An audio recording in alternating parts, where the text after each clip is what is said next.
Everyone expects a funny intro for every Sure. movie or TV review, Like but what? what if I just gave you Huh? me? Hold up. Who is speaking right now? Is that Joe? If it's Joe, I'm moving out of town. That man is insane. You know what? Let me start finding another place to live right now.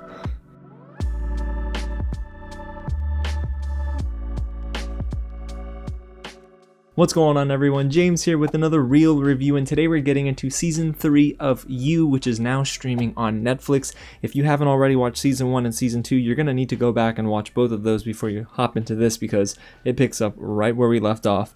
Joe and Love are going to be parents, and oh boy, they're definitely not going to be up for the Best Parents of the Year award. Trust me. Now, season 3 is 10 episodes long, just like the first 2 seasons, and stars Penn Badgley and Victoria Pedretti, along with another actor who surprised me, Tati Gabriel. And trust me, guys, we're going to talk all about the performances, the season itself, and the story, whether it held up or it didn't. But don't worry, this is a spoiler-free review, so no details will be shared. But if you're going to get in the comments with some spoilers, use a spoiler tag, please. And speaking of the comments, when you do watch it this weekend, let me know, is this your favorite season? Where does it rank for you? And if you haven't already, hit the big red button below, subscribe to the channel, tap on that bell, y'all, and hit the thumbs up button. It has been a busy week here at the channel. I dropped my reviews for Dune and Halloween Kills. This weekend is the Batman trailer, so you're getting my reaction, and a lot more to round out the year. The hustle is not going to stop. Yeah.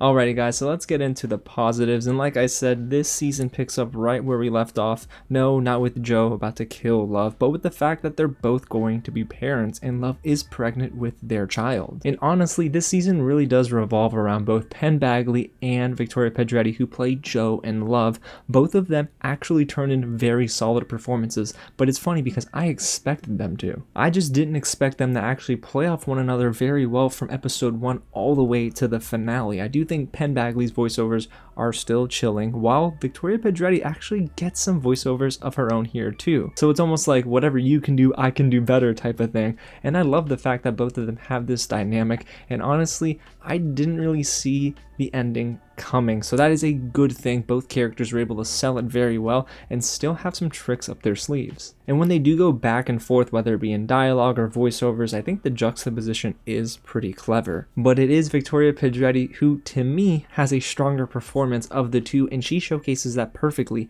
in episode 9, where she not only showed the depth of her character, but the range of her acting. She gradually builds up as a character to being ready to explode at any moment with a small line of dialogue that will trigger her, yet she's able to switch it off in an instant and become more subtle. It's just her approach here that really made for the best performance, I would say, in season 3. And then there's Penn Badgley, of course, who is consistent here. He doesn't give the best performance, I would say, but it is a consistent performance from seasons 1 and 2, so you know what to expect with Joe. He's gonna find a woman to stalk and someone to kill, and of course someone to put in a cage. It is all the same formula when it comes to the approach for Joe, but there are some curveballs that work and really don't work, but we'll talk about that in a little bit. But y'all, it is not just all about our leads here, because there's a lot of standout performances among our supporting cast. And that starts with Tati Gabriel as Mary Ann, the library director with whom Joe works with, and ooh, it gets a little spicy sometimes, y'all, I'm not gonna lie, and I don't mean that always in a good way, because there are some moments where I thought, Joe, this is terrible. What are you doing right now? But then there are moments where you're rooting for Mary Ann as well, and then you start to think, oh my gosh, this show is really doing something special with the supporting cast. And I'm glad in the second half of the season, Tati Gabriel was given more time to shine, because I do think she delivers a solid performance, but she also shows off this bit of emotion that I don't think any of our characters even got close to expressing in this season. And whenever she is alongside Penn Badgley, she really does steal so many scenes. But I also grew to love Shalita Grant's role as Sherry. Now, this is Love's best friend in their new town of Madre Linda. But Sherry represents the opposite of Love and Joe, because both her and her husband Carrie, who, now that I think about it, Carrie, those names are almost similar, but they both represent materialism. They're superficial and they're very fake, and they're not true to themselves. However, it's funny to see how Love has to kind of play along and make Sherry her best friend for certain things that happen towards the end of this season. But as we get closer to the end, Shalita Grant really does showcase fear, confusion, confidence, all wrapped into one performance, and I'm really glad we got to see that on full display. So yes, thankfully one of the more annoying characters of this season actually turned out to be pretty alright and, tolerable towards the end. And before we get into whether or not the plot worked, I will say that this season focuses on relationships outside of just Joe and whomever he's stalking. It actually gives us time with other dynamic pairs, like Love and Theo, who is played by Dylan Arnold, who was actually just in Halloween Kills. I love that this kind of relationship, this dynamic, is showcasing a lot of Love's faults, but also a lot of what Love does similar to Joe in terms of manipulation. Theo actually is a character that I grew to kind of appreciate over the course of the season, and I do wish that they dove into his character a little bit more, because he is also suffering from trauma in his past. Dylan Arnold really was able to express his character and his motivations while still being naive and believable enough as a college student, so props to him. And then there's the continuing relationship between Love and her mother, Dottie, played by Saffron Burrows, who doesn't necessarily deliver the most, I would say, lasting performance here. I didn't really buy into it all the time, but there are moments where she is paired up against Victoria Pedretti, and I'm like, wow. I feel like both of them are picking each other up in this moment. So it does help that the show pairs people together, because on their own, I don't necessarily think anyone outside of Penn, Badgley, and Victoria Pedretti would be as strong here. And I know we're going back to Theo again, but I do wish that they dive deeper into the father-son relationship between Matthew and Theo himself. They didn't really get into it as much. There were moments towards the end, sure, but I do think that the show would have benefited, honestly, for having a solo episode, maybe just on Theo and his relationship with his father and his mother. It would have been actually more beneficial for us to get to know these characters a little bit more, and for the impact towards the end to have that much more emphasis. Okay, y'all, so let's get right into the story now, which has its ups and downs, but let's start with the positives. And the one thing that this season actually does the best in terms of storytelling is it poses the question, are you Team Love or Team Joe? Because at some points, I struggled with not rooting necessarily, but trying to level set and understand with either of these characters, and sometimes I'd say, you know what, okay, maybe Joe wasn't entirely wrong here, and then there are other moments where I'd say, Joe, you're an idiot, you are totally at fault, but I do the same for Love. So it's funny because both of them are mirrors in terms of characters for each other, but they're so radically different at the same time. And as the season goes on, again, the writing does get better. There's even one episode, and I believe it is episode 4, where there's a trigger warning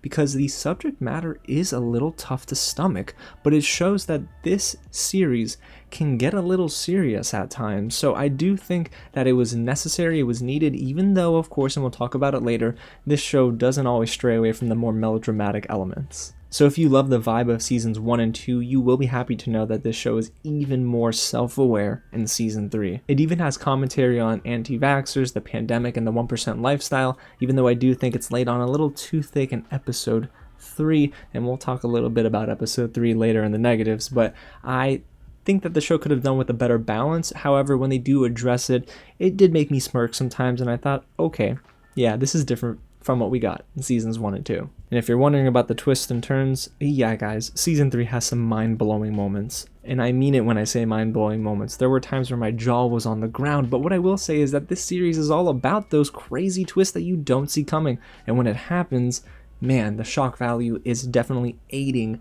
this season as it goes on. Okay, y'all, so now let's get into what I felt didn't really work in You Season 3, and that does start with the story itself. While it is gripping towards the end, I think this season gave off a melodramatic soap opera vibe one too many times.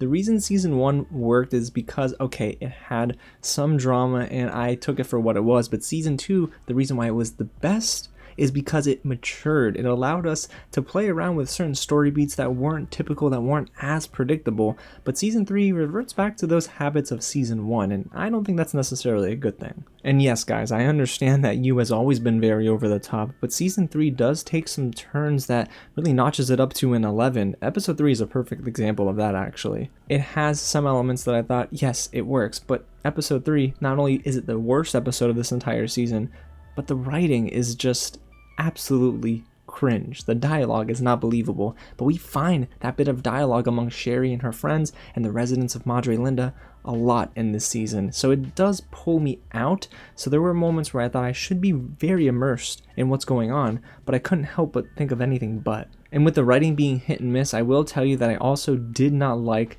how this season was filmed. Guys, I'm sorry, I just do not care for that effect that we've been seeing almost all year long in so many different projects, including Tom Holland's Cherry, where the edges of the screen are blurred and it looks a little warped and distorted, while everything dead set in the middle is in focus. The only problem is, it felt a little too gimmicky.